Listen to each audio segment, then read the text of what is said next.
Hi, my name is Paige. Welcome to my channel. Today I thought it would be fun to do the ideal bookshelf tag, and this was originally created by Kimberly at Bookmarks and Breadsticks, but I saw this on Catherine Zofri's channel, so I will link to both Kimberly's video and Catherine's video in the description if you want to check them out, which you should, and I will also put the questions down below if this is a tag that you would like to do. So I'm just gonna go ahead and get started. First step is to name a book that you remember reading as a child, and I decided to pull out Junie B. Jones' first grader Boss of Lunch because I distinctly remember my grandma taking me to a book signing, and I think it was my very first ever book signing, and I think I was probably in first grade, and the line was so long that I read the entire book in line until we got it signed. So this is one of the very first books that I ever had signed for myself, and I think that is just a really cute memory of me just standing there in line waiting, excited to meet the author of one of my favorite series. And the Junie B. Jones books are still so notorious now. Even last year I had a student who had box sets of Junie B. Jones, and she was reading them one after another and telling me all about the books that she was reading, and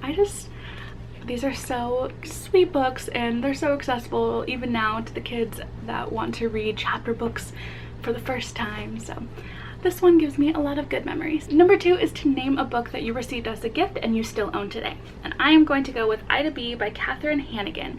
So I've said this in a video a long time ago, but I had an aunt and uncle, or I still have them.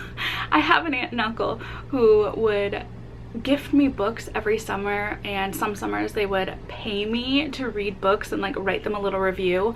My aunt was a teacher, so she just had that teacher coming out of her and wanted me to read more and more, and this was one of the books that they gifted me. And I remember at the time I would tell everyone this was my favorite book, but now I couldn't tell you a single thing about it, but I've just kept it because it reminds me of that time where I was like, wow, I have somebody buying me books and they're so good and I love reading so much. And it was just really special to have people who really wanted me to read in all parts of my life, even aunts and uncles who lived in a different state than me. So I kept this one, especially because it's a really cute cover.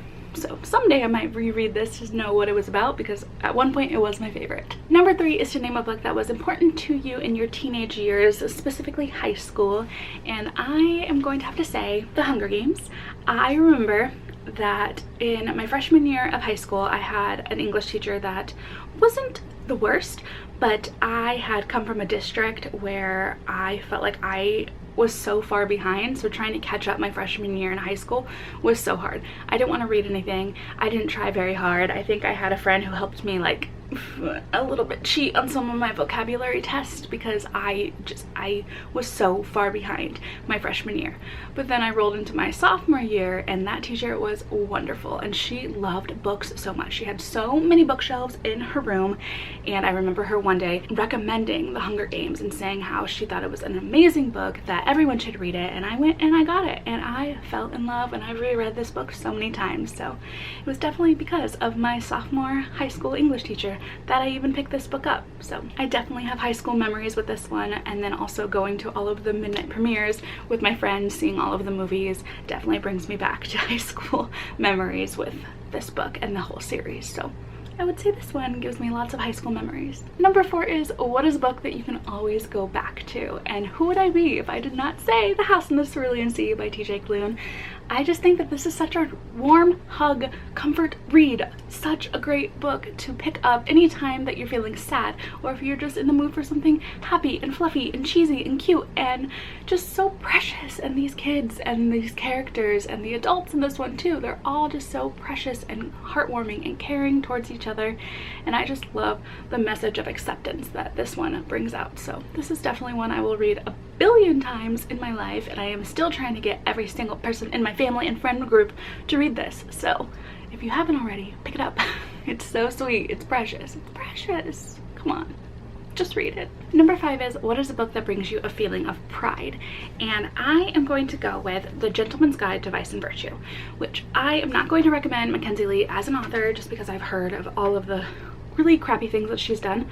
But this book for me, I feel pretty prideful in because it's the first book that I picked back up after 5-6 years of not reading any books that weren't college or teaching related. So this was the book that really got me into this booktube journey. It made me want to start making videos because I just fell back in love with reading again, and I did really enjoy this book when I was reading it. So when I think about this book, I just think of how far I've come in the past year with my reading that I hadn't been doing in years and years and years. So I do feel pride when I look at this one because it just reminds me of finally making that decision to get back into something that I love. So I'd go with this one. Number 6 is a book that leaves you with a feeling of wonder, and my very first instinct was to pull a middle grade book because I just think that middle grade books do that. They give you so much wonder and whimsy, and I love that so much. And this is the Extremely Inconvenient Adventures of Bronte Middlestone by Jacqueline Moriarty, and I remember reading this and just thinking it was so much fun. I wanted to be Bronte, and I wanted to go on this journey with her, and I wanted to find this mystery and meet all the people that she's meeting and deliver all the gifts that she has to deliver in this book. And I just remember thinking that this was so much fun, and I would love my little cousin to read this at some point in her life, and I think she would have so much fun with it. So this is just a really cute one, but middle grade in general just leaves me with a feeling of wonder, just because the way those authors always write those books, they just seem so wondrous and adventurous and so sweet. I love this one. I love other middle grades. I do need to read more middle grade though, because they just leave you feeling so happy and inspired. Number 7 is, what is a book that you've reread the most, or a book that you love the most?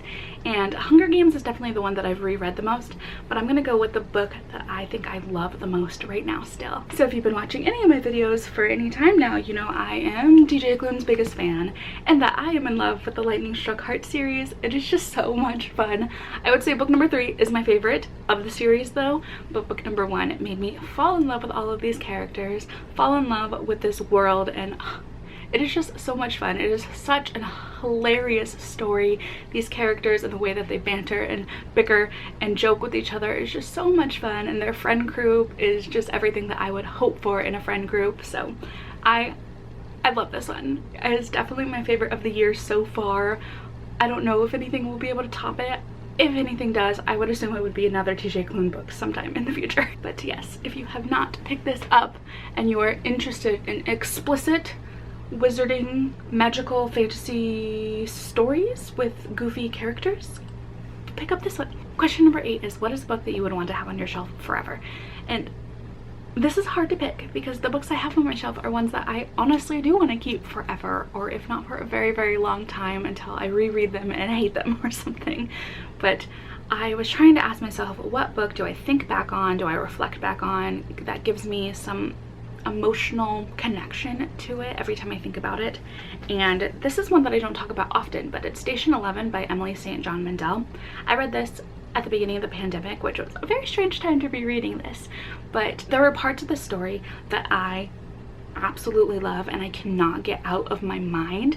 Even though there's some plot points that I wasn't a big fan of, there were some parts of the book that I didn't really care to read. There's just some emotional density in this that I cannot stop thinking about. There's this one paragraph that I had highlighted towards the end of the book that I still think about to this day. Sometimes I have to pull this book down and reread this one paragraph just because it had so much in it that made me feel so emotional, and just imagining what the world would look like in this situation, imagining how you would feel if there were people that you never got to see again because the world just completely collapsed in on itself. So this one just has a lot to reflect on and think about, and it's one that I definitely see myself going back to again and again and again. And this is one of the books that I actually would probably want to annotate and just write down all of the pieces that made me feel so emotionally impacted while I was reading this one, because it still just lingers in my mind today, just how devastating this entire situation was in this book and how it's pretty devastating in our world today too. So yeah, this is definitely one that I would keep on my shelf forever. Number 9 is, what is a book on your shelf that you want everyone to read? And I'm not going to say House in the Cerulean Sea or Lightning Struck Heart, but I am going to say King and the Dragonflies by Kacen Callender. I just think that this is such an important read. It is a middle grade, but that means it's a very easy, quick read. But it is about a boy who has lost his brother, and he is suffering with his grief still. His whole family is suffering with their grief, and he has just recently pushed away one of his best friends, and it's just about friendship relationship and coming to terms with your sexuality and dealing with grief, and it just has so much in it that is so beautiful, and it's so beautifully written. I want to give these characters the biggest hug. They are just so precious, and they are going through so much that I feel is so heartbreaking to go through at such a young age, but so many people do go through things this heavy and this intense at such a young age. So I highly recommend this one if you have not already picked it up. It is such an easy read. It took me a couple of hours to read, but it has such a lingering impact. Number 10 is, what is a book that reminds you of a specific period of time in your life? And I don't know why this book came to mind, but I thought of The Weston Game by Ellen Raskin, and this reminds me so much of 5th grade. When I was in 5th grade, this was the book that our teacher read, and I remember thinking that it was the coolest book ever. We were all so intrigued by this mystery that's happening in this book and all the riddles and everything, and I remember getting to the end and thinking that it was the best book we have ever read in all of 5th grade and all of school that I've ever been in. But it also just reminds me of a time where I had a bunch of friends who were all in the same class together, and we all were so excited to be in class together. So it just reminds me of 5th grade and elementary school and how fun it was to read a book as a class with all of your friends and think it was so much fun, and how cool and mysterious it was. So I don't know why this one came to mind, but it did. And finally, it says to tag some friends. So I'm going to tag Nerdy Nat Reads, Marley Reads a Lot, Kira Quinn, and the Dolphin Reader. So if you have not already done this, I would love to see your answers for this and what your ideal bookshelf looks like. But if I did not tag you and you would still like to do this, everything will be in the description below if this is something that you would like to do. That is all I have. Thank you so much for watching, and thank you, Kimberly, for creating this tag. It was so much fun, and it's so cute seeing all of the books next to each other on a shelf. I definitely need to get a picture of that now. But thank you so much for watching, and I will see you all in my next video. Bye!